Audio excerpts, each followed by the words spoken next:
నమస్తే రోహిత్ గారు. ముందుగా మీకు బిగ్ టీవీ ప్రేక్షకులకి నమస్కారం. ఇవాళ రోజు మనం ఇది చూసుకుంటే ఇది ఏదైతే అఖండ 2 రిలీజ్ హాల్ట్ అయిందో అది చాలా బాధాకరం. And at the same time చాలా మంది అభిమానులు I can understand. I mean నాకు కూడా బాలకృష్ణ గారి సినిమాలు రెగ్యులర్ చూస్తూ ఉండడం చాలా ఇష్టం. ఒక విధంగా నేను కూడా I was waiting for this movie. But చాలా బాధాకరం, ఇది లాస్ట్ మూమెంట్ లో హాల్ట్ అయింది. దీనిలో టెక్నికల్ అంశాలు మనం చూసుకుంటే రోహిత్ గారు, ఒకటి ఏంటంటే ఈ డిస్ప్యూట్ అంతా ఎప్పుడు మొదలైందంటే Eros international media private limited మరియు 14 రీల్స్ ప్లస్ ఎల్ఎల్పి ఈ రెండు కంపెనీల మధ్య ఉన్న ఒక ఫైనాన్షియల్ డిస్ప్యూట్ వల్ల ఇదంతా మొదలైంది ఈ గొడవ అంతా. సో గతంలో ఈరోస్ ఇంటర్నేషనల్ మీడియా వాళ్ళు ఈ 14 రీల్స్ ప్లస్ వాళ్ళు కలిసి ఒక సినిమా నిర్మాణం చేయడం, అందులో వీళ్ళు డబ్బులు తీసుకోవడం ఈ రోజు వాళ్ళ దగ్గర నుంచి. దాని మీద వాళ్ళు ఒక దగ్గర దగ్గర 28 కోట్ల వరకు బాకీ పడున్నారని చెప్పి మనకున్న తెలిసిన సమాచారం. సో దాని ప్రకారంగా మొన్న ఈరోస్ ఇంటర్నేషనల్ వారు దీని గురించే ఎన్నో రోజులుగా ఒక ఒక కోర్టు కేసు నడుస్తుంది. అండ్ ముఖ్యంగా ఈ అగ్రిమెంట్ జనరల్లీ ఈ కమర్షియల్ కంపెనీస్ మధ్య, ఈ కమర్షియల్ బిజినెస్ మధ్య జరిగే అగ్రిమెంట్స్ ఏవైతే ఉంటాయో అవి కమర్షియల్ కోర్ట్స్ పరిధిలోకి వస్తాయి. ఆ డిస్ప్యూట్స్ కంపెనీ డిస్ప్యూట్స్ కాస్త. సో అదే విధంగా కమర్షియల్ కోర్టు పరిధిలో వీళ్ళు ఒక విధంగా వీళ్ళు కేసు వేస్తున్నారు. అండ్ ఇక్కడ చూసుకుంటే మనం ఈ అగ్రిమెంట్ లో ఆర్బిట్రేషన్ క్లాజ్ ఉంది. సో ఆర్బిట్రేషన్ క్లాజ్ ఉంది కాబట్టి వీళ్ళు ఒక ఆర్బిట్రేషన్ అంటే ఒక ఆర్బిట్రేటర్ ని అపాయింట్ చేసి ఆర్బిట్రేటర్ ద్వారా వీళ్ళు కేసు ప్రొసీడింగ్స్ నడిచినట్టు మనకు తెలుస్తుంది. సో ఆర్బిట్రేటర్ ఇవాళ రోజు ఏమైందంటే ఒక 28 కోట్లు 14 రీల్స్ వాళ్ళు ఈ రోజు వాళ్ళకి పే చేయాలి 28 కోట్లు అని చెప్పి అవార్డు ఇవ్వడం జరిగింది, ఒక ఆర్డర్ ఇవ్వడం జరిగింది, ఇంటర్మ్ ఆర్డర్ లాగా.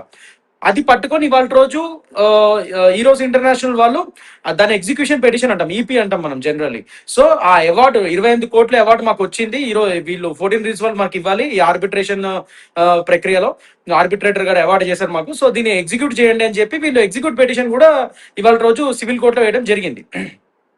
ఈ లోపల వీళ్ళు ఏం చేశారంటే ఇది ఎగ్జిక్యూషన్ పిటిషన్ వేస్తూనే at the same time Madras హైకోర్టులో దీని మీద స్టే కోసం అంటే section 9 of arbitration and conciliation act 1996 ఏం చెప్తుందంటే ఈ లోపల మీరు ఒక ఇంటరిమ్ ఆర్డర్ తెచ్చుకోవచ్చు. ఇలాంటి ఆర్డర్ ఎగ్జిక్యూషన్ దశలో ఉన్నప్పుడు మీరు ఈ లోపల అవతల వ్యక్తి వేరే విధంగా అంటే ఇంటరిమ్ రిలీఫ్, అవతల వ్యక్తి నుంచి ఇంటరిమ్ రిలీఫ్ అంటే అతని యొక్క అసెట్స్ ని ఆస్తుల్ని కొద్దిగా సీజ్ చేయడము.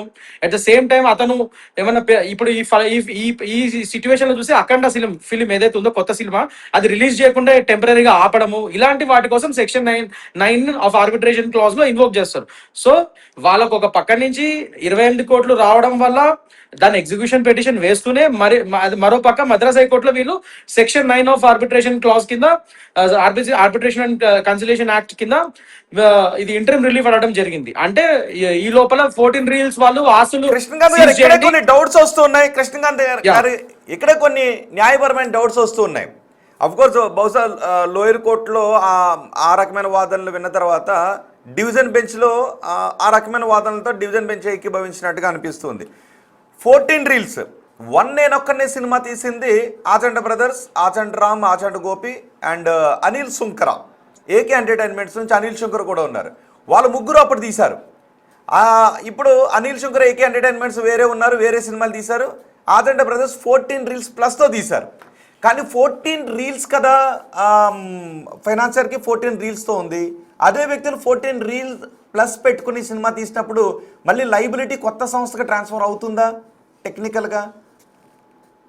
100% అండి. ఎందుకంటే వీళ్ళు ఇప్పుడు ఇక్కడ ఆర్బిట్రేషన్ అవార్డులో మనం చూసుకుంటే ఇప్పుడు జస్ట్ బికాస్ మనం ఒక కంపెనీ పేరు మీద లోన్స్ తీసుకొని మళ్ళీ ఆ కంపెనీ కాకుండా వేరే కంపెనీ ద్వారా మనము ఇంకో కంపెనీని రిలీజ్ చేసి ఇంకో కంపెనీ ద్వారా మనం వేరే బిజినెస్ చేసి దాంట్లో దీన్ని ఎట్లా ఉపయోగిస్తారు అని అడగడానికి జనరల్ ఆస్కారం అది యూజ్ చేస్తారు డిఫెన్స్ లాయర్స్ కానీ మాలాంటి వాళ్ళు ఎవరైనా కానీ. కానీ ఇక్కడ ప్రాబ్లం ఏమొస్తుందంటే when the partners are same, when the managing partners of the companies are same, the same management, the partners అందరూ ఒకటే ఉన్నప్పుడు వాళ్ళు వేరే సంస్థ, ఇప్పుడు ఈ సంస్థ డిఫెక్ట్ అయిపోయింది, పాత సంస్థ లేదా సరిగ్గా అమల్లో లేదు, అది వాళ్ళే కొత్త కంపెనీ పెట్టి దానిలో చేస్తున్నారు.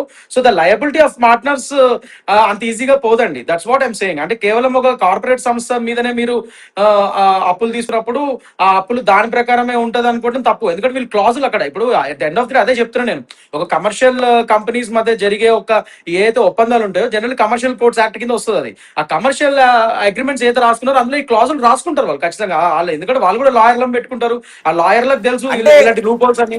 సో అందుకనే పర్సనల్ కృష్ణకాంత్ యాడ్ చేస్తారు. కృష్ణకాంత్ గారు బహుశా ఇది సిస్టమ్ కన్సర్నే కదా. కరెక్ట్. బహుశా నేను ఇది చర్చించవచ్చో చర్చించకూడదు అంటే ఒక లూప్ హోల్ గురించి మాట్లాడినట్టు ఉంటుందేమో. ఓకే, పక్కన పెడితే బాలకృష్ణ లాంటి ఒక ఆ స్థాయి హీరోతో సినిమా తీసేటప్పుడు గతంలో వీళ్ళకి ఫినాన్స్ ఇష్యూస్ ఉన్నాయి, 14 రీల్స్తోని 14 రీల్స్ ప్లస్ పెట్టి అదే పార్ట్నర్స్ ఉండటం కంటే ఆచంట బ్రదర్స్ కనీసం వాళ్ళ భార్యల పేరుని అందులో పెట్టుండి వీళ్ళే ఉండకుండా ఉండుంటే ఈరోజు ఈ ప్రమాదం తప్పు ఉండేదేమో అనిపిస్తుంది నాకు. అవునా? ఒక విధంగా ఉండొచ్చు అండి. అంటే definitely that is one thing you can argue in the court in that way. అంటే పార్ట్నర్స్ వేరే కదా అది ఇది అని చెప్పి. కాకపోతే అక్కడ at end of the day ఏంటంటే ఈ సిగ్నేచర్స్ మీరు అన్నట్టు ఇది కరెక్టే, అది కూడా ఉండొచ్చు. కానీ you shouldn't picturise the 14 reels place as a sister concern of the same main mother organisation. అలా అంటే ఉంటుంది. అప్పుడు 14 రీల్స్ వాళ్ళు అబ్జెక్ట్ చేసి ఉండుంటే 14 రీల్స్ వాళ్ళు అబ్జెక్ట్ చేసి ఉండుంటే 14 రీల్స్ ప్లస్ ఆవిర్భావం జరగదు. సో వాళ్ళు అబ్జెక్ట్ చేయరు కాబట్టి వాళ్ళ కుటుంబ సభ్యులు ఎవరో ఒకరు ఇండివిజువల్ హోదానే ఉంటుంది కాబట్టి వాళ్ళతో ఫ్రంట్ ఎండ్లో వెళ్ళే ఉండి తీసుండుంటే ఇలాంటి జాగ్రత్తలు కొంచెం తీసుకుని ఉండి ఆ తర్వాత నొక్కనే సినిమా ఫినాన్సియర్స్తో ఇష్యూని సెటిల్ చేసుకునే ప్రయత్నం చేసి ఉండుంటే ఇది కొంత ఈ ప్రమాదం తప్పకుండా ఉంటేదేమో బహుశా. ఒక విధంగా అప్పుడు ఆర్గ్యుమెంట్స్ కి పనికొచ్చేది ఇది కంపల్సరీ. అండ్ డెఫినెట్ గా ఈ కంపెనీ ఆ కంపెనీ వేరని చెప్పి వాళ్ళు ఆర్గ్యూ చేయడానికి స్ట్రాంగ్ పాయింట్ ఉండేది. బట్ అన్ఫార్చునేట్లీ అది కాదు కాబట్టి, and even they didn't argue on that point. ఎందుకంటే వాళ్ళు కూడా సేమ్ పార్ట్నర్స్ ఉన్నారు. ఇవాళ రోజు ఈ కేసు పరంగా చూసుకుంటే అసలు ఆ పాయింటే వీళ్ళు ఆర్గ్యూ చేయలేదు. ఎందుకంటే which is a true thing, same managing partners ఉన్నారు రెండు కంపెనీస్ లో. సో అందుకనే in that way they have become liable. And award కూడా ఆర్బిట్రేషన్ అవార్డు, అందుకే వీళ్ళు ఖచ్చితంగా 28 కోట్లు వీళ్ళు ఇవ్వాలి అని చెప్పి వచ్చింది. కానీ దాన్ని ఎగ్జిక్యూషన్ పిటిషన్ వేశారు. అంటే అవార్డు వచ్చిన తర్వాత అది అమలు పరచమని చెప్పి మనం కోర్టు వారిని అడుగుతాం. సో అదే ఈ రోజు ఇంటర్నేషనల్ వాళ్ళు ఇవాళ రోజు కోర్టు వారిని ఎగ్జిక్యూషన్ పిటిషన్ వేసి అడిగారు. అది అడుగుతూనే మళ్ళీ సైమల్టేనియస్ గా మళ్ళీ ప్యారల్ గా మద్రాస్ హైకోర్టులో ఈ లోపల ఈ సినిమా గానీ వాళ్ళ ఆస్తులు గానీ సీజ్ చేయండి, ఇది ఇంటర్మ్ రిలీఫ్ అడిగారు. Section 9 of arbitration and consolation act కింద. సో దాని ప్రకారంగా చేశారు. అదే సమయంలో ఇంకొక డౌట్ వస్తుంది. ఎందుకంటే ఇది నొక్కనే సినిమా ఫినాన్స్ కి సంబంధించిన విషయం అఖండ 2 వరకు వచ్చి అఖండ 2 సినిమాని అడ్డుకుంది బాలకృష్ణ సినిమా. మహేష్ బాబు సినిమాకి ఫినాన్స్ ఇచ్చినటువంటి ఫినాన్షియర్స్ బాలకృష్ణ సినిమాని అడ్డుకున్నారు. సో ఇప్పుడు అనిల్ శుంకర బాధ్యత ఏంటి? ఏకే ఎంటర్టైన్మెంట్స్ నుంచి ఉన్న అనిల్ శుంకర కూడా అప్పుడు ఈ ముగ్గురు పార్ట్నర్స్తో ఒకరు. ఆ తర్వాత విశ్వంబర సినిమా తీశారు, సర్లేరు నీకెవరు మహేష్ బాబుతో సినిమా తీశారు. ఇవన్నీ కూడా ఒక్క తర్వాతే జరిగినాయి. మరి లైబిలిటీ అటు వెళ్లకుండా కేవలం వీళ్ళిద్దరి మీదే ఉండటానికి కారణం ఏంటి? సంస్థ because it's clearly established that 14 reels plus is sister concern of 14 reels original mother company. So దాని ప్రకారంగా వీళ్ళు ఇప్పుడు అప్పుడు అది డిఫంక్ట్ ఉంది, దానికి కంటిన్యూషన్ ఈ కంపెనీ. సో అదే ఇక్కడ ప్రూవ్ అయింది. సో ఆ కంటిన్యూషన్ కంపెనీ మీద లయబిలిటీ ఉంటుంది కానీ ఇండివిజువల్ పార్ట్నర్స్ మీద వీళ్ళు రాసుకోలేదు అనుకుంటా. సో ఆ విధంగా ఇప్పుడు ఆయనకి లయబిలిటీ పడలేదు, మరి ఆయన ముందే తప్పుకున్నారు కాబట్టి. ప్లస్ ఇంకోటి ఏంటంటే ఇప్పుడు వాట్ ఎవర్ ఇట్ ఈస్, నేను ఏం చెప్తున్నానంటే ఇప్పుడు ఇవాళ రోజు మీరు అంటున్నారు ఇప్పుడు 28 కోట్లు ప్రస్తుతానికి అయితే మనకున్న తెలిసిన ఇన్ఫర్మేషన్ ప్రకారం awarded, they have been awarded 28 crores relief ప్రస్తుతానికి.